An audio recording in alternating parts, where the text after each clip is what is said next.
Sejam bem-vindos e estamos de volta. Fiquei 9 dias sem postar vídeo.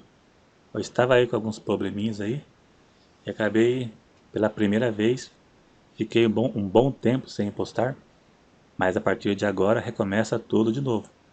Pelo menos 3 vídeos por semana. Vamos lá então. Como explicar a blasfêmia dos fariseus?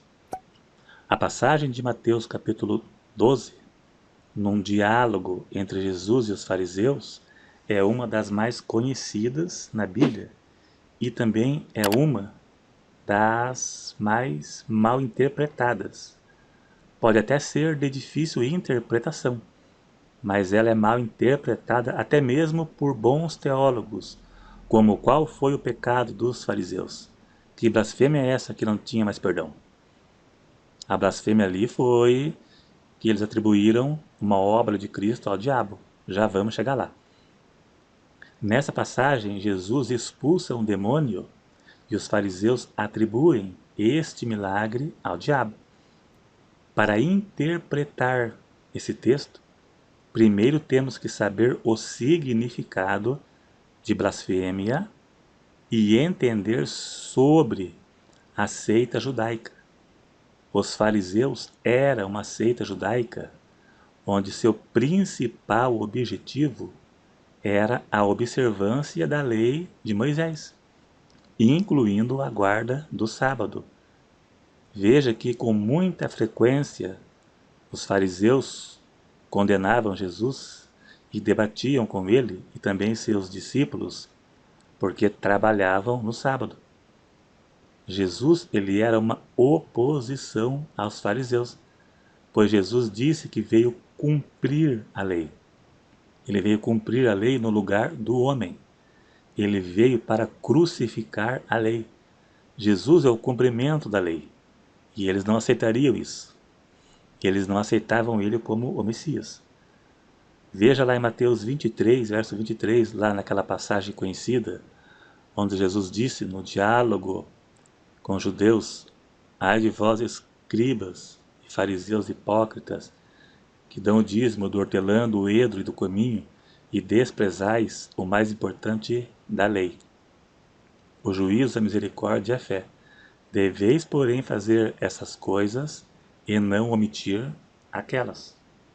Então veja que Jesus não condenou os fariseus por guardarem a lei, mas pela hipocrisia deles.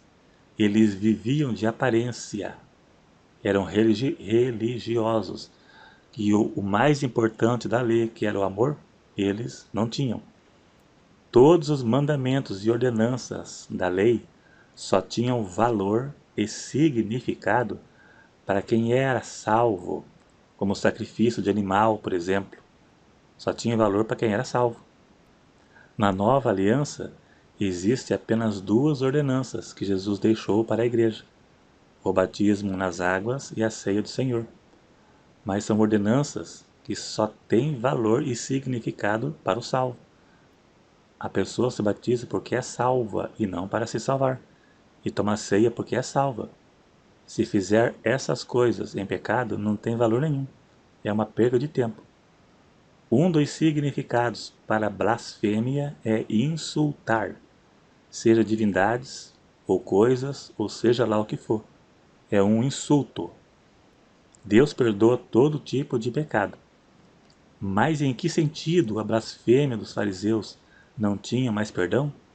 Em qual sentido? No texto de Mateus 12, versos 22 ao 32, Jesus expulsou um demônio, e os fariseus atribuíram este milagre ao diabo. Eles insinuaram que Jesus expulsou o demônio usado pelo diabo. Ou seja, Jesus foi usado pelo diabo. Essa foi a blasfêmia cometida pelos fariseus: atribuir uma obra ao diabo, de forma consciente e abusiva. Agora vamos fazer algumas observações com a relação entre Jesus e os fariseus. Os fariseus sempre perseguiram a Cristo. Os fariseus acompanharam o ministério de Cristo e viram os milagres que ele realizava. Mas os fariseus não estavam preocupados com os sinais que Jesus fazia. O foco deles era a religião farisaica, e não se Jesus era o Messias ou não. Não era essa a preocupação deles. Veja que nem os sinais que Jesus fazia convencia os fariseus que Jesus era o Cristo enviado. Agora veja o pior. Jesus ressuscitou Lázaro e os fariseus queriam matá-lo, de medo do povo crer nele devido a mais um milagre. E a Bíblia deixa claro que somente Deus pode devolver a vida a uma pessoa. Se uma pessoa não crer pela palavra, deverá crer pelos sinais, pois os sinais que Jesus fazia era para provar que ele era o Cristo. Se não creram depois de vê-lo ressuscitar um morto, é sinal que nunca iriam crer em Cristo. Nunca. Se só Deus pode ressuscitar mortos, só Deus pode devolver a vida a uma pessoa.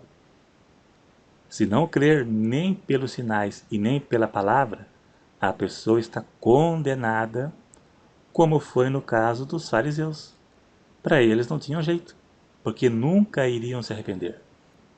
A ressurreição de Lázaro provou que ele era Deus, pois só Deus pode devolver a vida ou fôlego de vida a uma pessoa.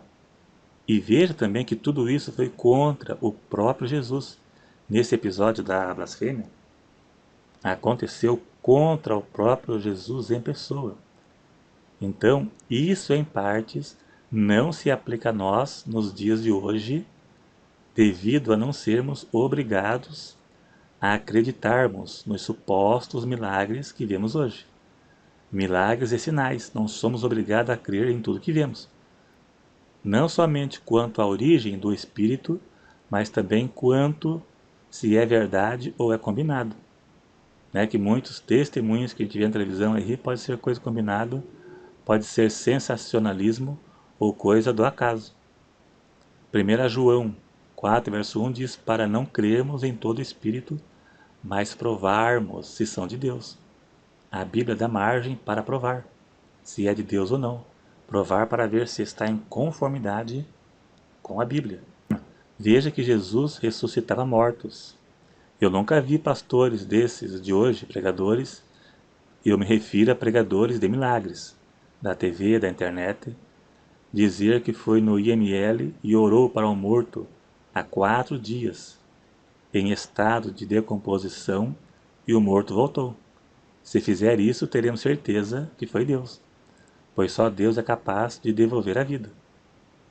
Os milagres de Cristo eram reais e visíveis, mortos ressuscitando, leprosos curados, paralíticos andando, cego enxergando e mudo falando, e muitos outros.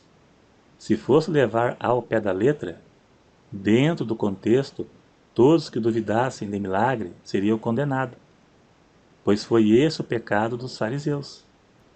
E hoje não somos obrigados a crer em tudo. E os milagres de hoje, muitos, Deus pode fazer milagres sim, mas nem todos são visíveis e reais. Eu era empregado, virei patrão, eu ganhava 1.000, agora ganho 10.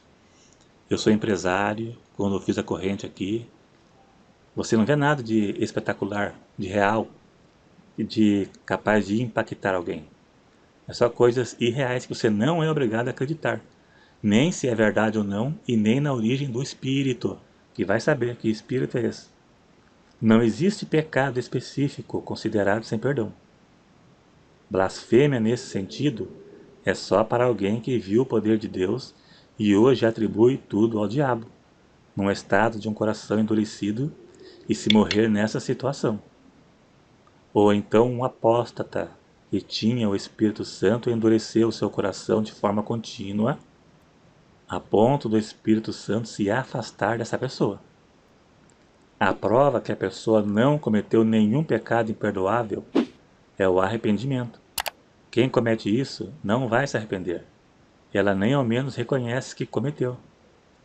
Blasfêmia contra o Espírito Santo não é um ato em si, um ato cometido, mas é um estado de um coração endurecido, como foi no caso dos fariseus. Todo pecado é contra o Espírito Santo, pois o entristece. Mas não existe pecado que Deus não perdoe. 1 João 4,1. Não pequeis, mas se pecarmos, temos um advogado. Quem pecar, Deus perdoa. Então exige uma explicação. Eu vou deixar aí no final aí do vídeo aqui um outro vídeo, porque é blasfêmia contra o Espírito Santo. É isso aí, obrigado a todos e até o próximo.